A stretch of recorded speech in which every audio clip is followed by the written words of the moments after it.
پاکستان کے مایہ ناز javelin throw athlete Arshad Nadeem نے اسلامک سولیڈریٹی گیمز میں شاندار کارکردگی کا مظاہرہ کرتے ہوئے گولڈ میڈل جیت لیا۔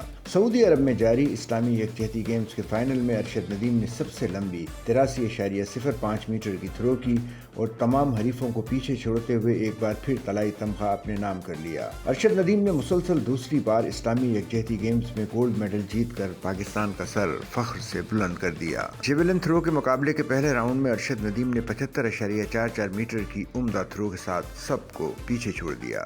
یاسر سلطان نے 70.32 میٹر کی تھرو کی۔ دوسرے راؤنڈ میں بھی ارشد نے اپنی برتری برقرار رکھتے ہوئے 83.05 میٹر کی بہترین تھرو کی، جبکہ یاسر سلطان نے 74.43 میٹر تھرو کی، اور تیسرے راؤنڈ میں ارشد ندیم نے 82.48 میٹر کی ایک اور شاندار تھرو کی اور اپنی پہلی پوزیشن مضبوط کر لی، جبکہ یاسر سلطان نے 72.82 میٹر تھرو کی اور تیسرے نمبر پر رہے۔ چوتھے راؤنڈ میں ارشد ندیم نے 77.06 میٹر اور یاسر سلطان نے 73.78 میٹر کی تھرو کی، اور راؤنڈ کے اختتام پر بھی ارشد سب سے آگے رہے اور گولڈ میڈل جیت لیا۔ فائنل میں پاکستان کے یاسر سلطان نے چاندی کا تمغہ حاصل کر لیا۔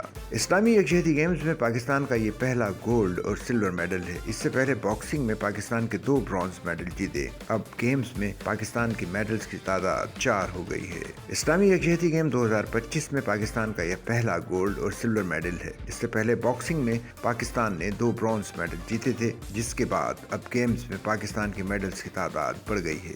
سچل نیوز نیٹ ورک کی ویڈیوز میں خوش آمدید۔ ناظرین، ویڈیو سے متعلق اپنی قیمتی رائے کا اظہار کمنٹ باکس میں ضرور کریں اور چینل کو سبسکرائب کریں۔